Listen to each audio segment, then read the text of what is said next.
So before we get started on the radiator, I couldn't find a muffler exactly like the one that I took off.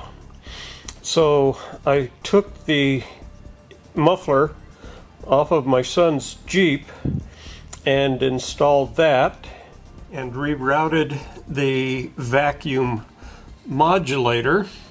Before it was resting on the back portion of the cross member.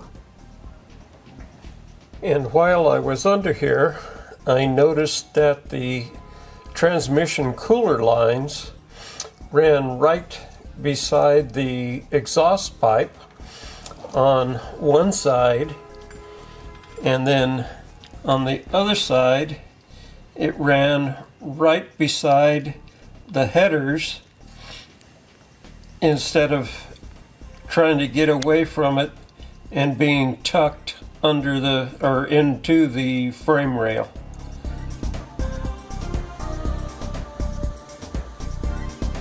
So after getting the motor mount installed, I ran the motor for a short while just to see if anything I could hear rubbing, or after I put the new muffler in, wanted to see how it sounded. And the next morning I came out and saw this brown spot under the front of the truck. So when I looked in under the hood, I could see that by raising the transmission, putting the new transmission mount in, it had lowered the crankcase or the crank pulley on the front of the motor and rubbed a hole in the flexible line that was installed. You can see the outlet. This must be a General Motors radiator that he put in. So he's got a long flexible hose that goes down in a well right under the crank pulley and then up and around into the water pump. So I came down underneath the truck and I see that there's a splash pan that's just bolted to the cross member. I was trying to figure out how I could remedy the problem, and it seems quite easy. I'm going to take the splash pan out and get a piece of exhaust pipe that's the same diameter as the radiator outlet. While draining the radiator and getting the radiator hoses off, I noticed a couple of things. One is that the bottom radiator hose is sitting right on the frame, so I'm going to have to raise the radiator about 1/4 of an inch to remedy that problem. And the transmission cooler lines are running perilously close to the pulley, and they ran it behind the balancer. You can't see it very well there. Let me see if I can move the light so you can see that. I think you can see it better there. That one line that's going underneath there almost touches the balancer. So remedying the transmission cooler lines, I'll be approaching that also, but I'll do that in another video.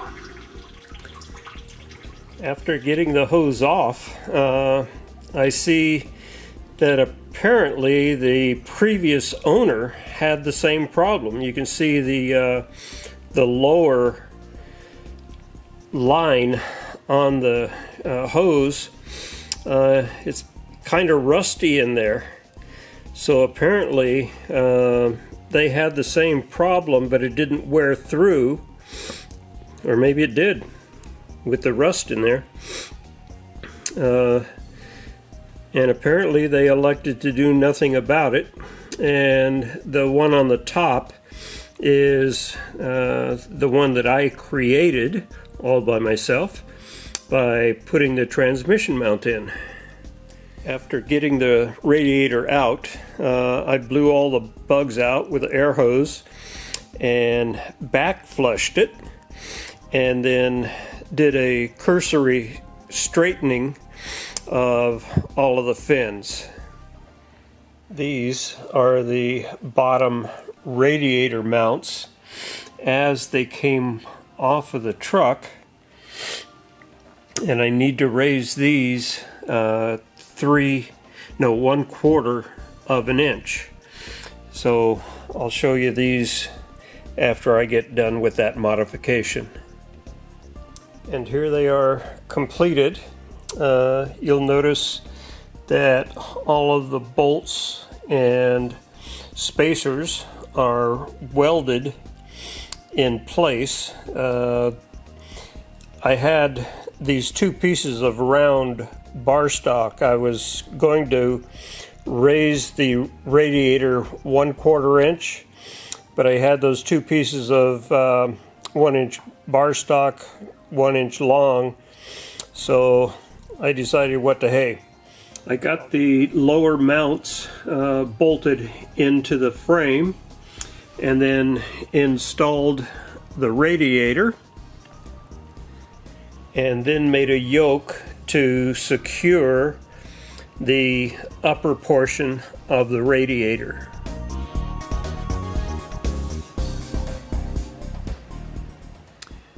Now that the radiator is back in place, it's time to try to figure out how to get the water from point A to point B. Coming out of the lower portion of the radiator, I've got to go under the fan and miss the pulley and get to the water inlet for the water pump. After getting the radiator installed, I went to the local muffler shop and bought 2 feet of 1 3/4 exhaust pipe. Luckily both the radiator and the water pump are 1 3/4. And while I was there, on the left you can see the U-bend. That's 1.5 inches, so I'll have to make some kind of transition there if I use that piece. The one on the top is 2 inch that came from my son's Jeep that I cut the muffler off and put on the 53. And down at the bottom is a 90-degree bend that I just picked up from Napa. And the reason I chose that one because of the length of the straight after the bend. I can cut small pieces off of that and use it to connect the manifold, I guess you'd call it, that I'm making, so it connects both to the water pump and the radiator, or anywhere else that I make a transition. I cut the hose to fit over the outlet on the radiator, and by clocking it downward slightly, I had clearance between the fan and the hose itself, and the angle where the hose is pointing down towards the frame rail to make that level again was 32 degrees. So in order to establish the 32 degrees, I set my saw at 16 degrees and turned the two pieces 180 degrees and welded it up.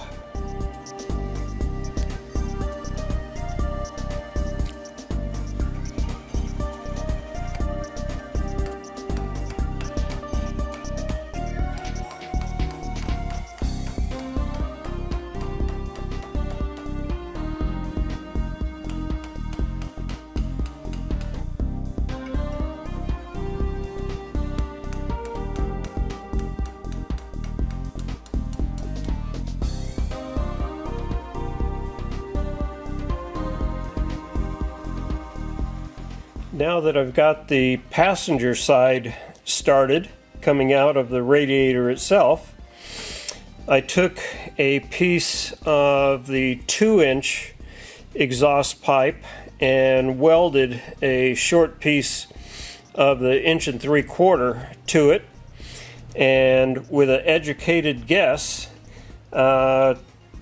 made it so it would miss the fan belt. And here is that piece in place, and you can see it's pretty close to pointing right to the other hose. And here is the next piece, trial fitted, and it is definitely pointing in the right direction.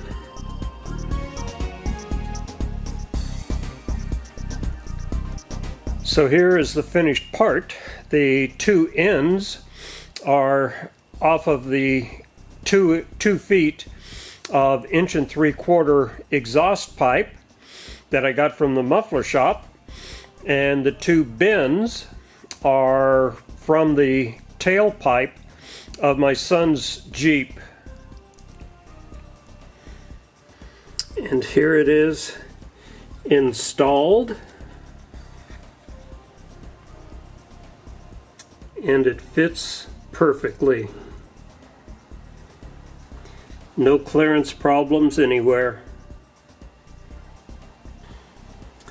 The next thing to do is take it all out and roll a bead on both ends of the manifold, and then cut all of the hose clamps to size. Now that the fit has been verified, I'm going to grind the flash off of the inside of both ends, and then I'm going to take a little chainsaw bar oil and coat both the inside and the outside of each of the ends of the manifold.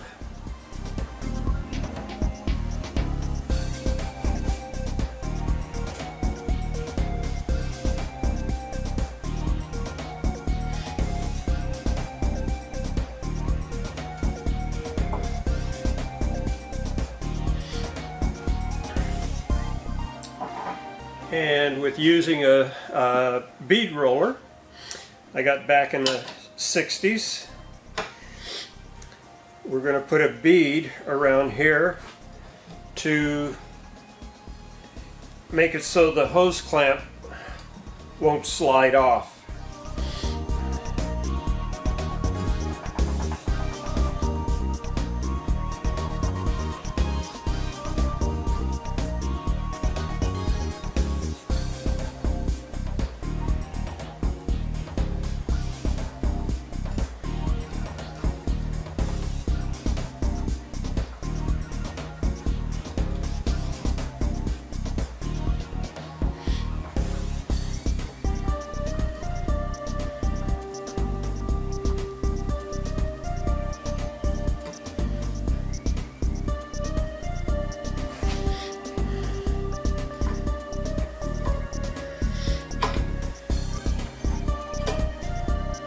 Now that that one's done, we'll do the same to the top one. Now that the bead has been rolled on each end, I'm going to take the hose and slide it on, and then I'm going to take each one of the hose clamps, slide it on,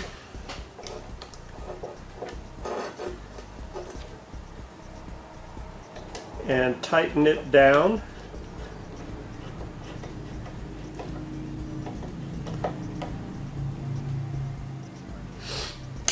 And then I'm actually going to count how many of these little striations are sticking out past the nut.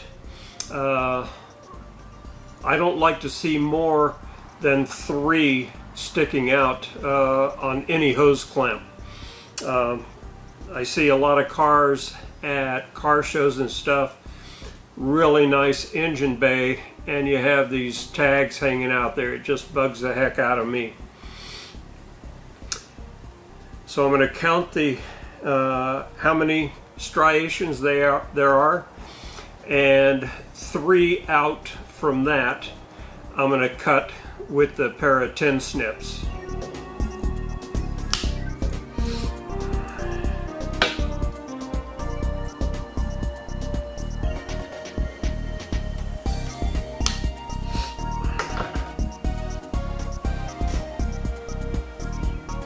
And then I go over on the belt sander and radius all of these corners off and deburr both inside and out. And this is how they look after they've been cut, radiused, and deburred.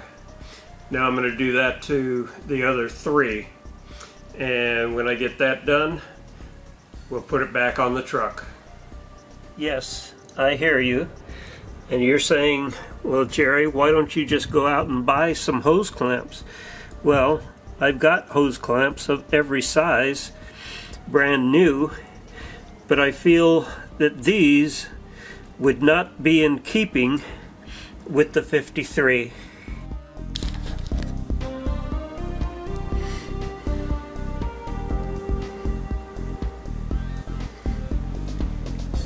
And here we have the hose and manifold installed, and yes, I did spend just a monicum amount of time with a wire brush, cleaned up all 4 hose clamps and oiled each gear. And you can see that there is plenty of room between both the fan and the damper, or the pulley, and I had to install that 1 hose clamp from the bottom in order to have clearance everywhere. So thanks for watching. Don't forget to subscribe and click the bell, and next we'll get on to installing the transmission cooler lines.